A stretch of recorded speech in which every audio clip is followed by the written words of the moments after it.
This is a perfect suicide. He first called an ambulance, then poured ice into the bathtub, turned on the faucet, and calculated the timing. Next, he jumped into the bone-chilling ice water and poured in the world's most venomous jellyfish. As the jellyfish's tentacles pierced his skin, the toxins spread rapidly, causing excruciating pain that made him scream uncontrollably. He clenched his fists, struggling in agony, but in just 7 seconds, he went completely still. The ambulance rushed him to the hospital, and the moment he was placed on the operating table, he lost all vital signs, yet his organs remained viable. Following his wishes, the doctors successfully transplanted his organs to the people he had chosen. Everything was planned perfectly. His name was Will. He ended his life in 7 seconds because, due to a 7-second lapse, he had caused the deaths of 7 people. To redeem himself, he chose to commit suicide and donate his organs to give 7 people a new chance at life. These 7 recipients were carefully selected to ensure they were kind-hearted and deserving of his gift. The first recipient was a blind man, a meat company salesman. To test his character, Will deliberately called him, using the most vicious language to provoke him. Despite the unwarranted insults, the blind man, though deeply hurt, remained dignified and politely hung up. Overwhelmed with guilt, Will felt conflicted. He didn't want to be cruel, but he had to ensure the recipients were good people. To learn more, Will observed the blind man's life and discovered he played the piano for free in a public square every day. Amid the bustling crowd, his soulful music was like a beam of holy light, illuminating his dark world.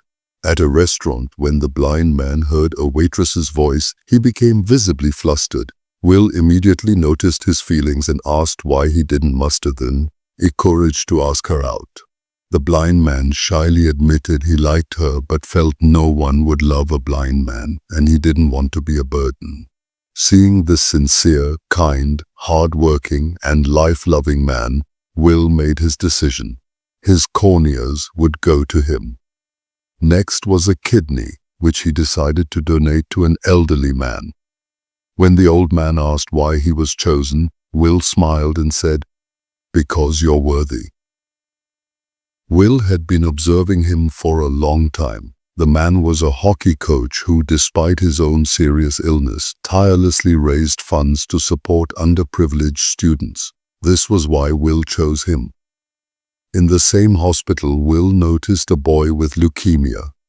Despite being ravaged by illness, the boy remained hopeful about life. Will decided to donate his bone marrow. The procedure was so painful it nearly knocked him out, but even before fully recovering, Will relentlessly searched for the next recipient. This time, it was the most important organ, his heart. He targeted a woman named Ellie, who had a congenital heart condition. To determine if she was worthy, Will posed as a tax official to approach her, leaving his number in case she needed help. One night, Ellie called him, having just survived a near-death experience due to her worsening condition. Alone and vulnerable, she poured out her fear of death to Will. To comfort her, Will shared stories about his life. Not particularly remarkable, but to Ellie, they were the best sedative. The next morning, she woke to find Will by her side. He had stayed with her all night. Her doctor warned that her condition was deteriorating rapidly, with only a month left at most. The doctor gave her a pager, saying it would light up if a heart donor was found. Facing death, Ellie was as helpless as a child, prompting Will to stay and care for her. In the days that followed, they walked dogs, went on outings, and confided in each other. Ellie grew increasingly dependent on Will, even dreaming of a future together after her recovery. Over time, Will's heart softened, but he dared not give her hope, knowing their relationship was doomed. One evening, Ellie dressed up and invited Will to a candlelit dinner. They danced to music, and in Ellie's eyes, it was a heartfelt confession of love. But to Will, it felt like a farewell to life. As their emotions deepened, everything unfolded naturally. Ellie played a what-if game. What if my heart is healed?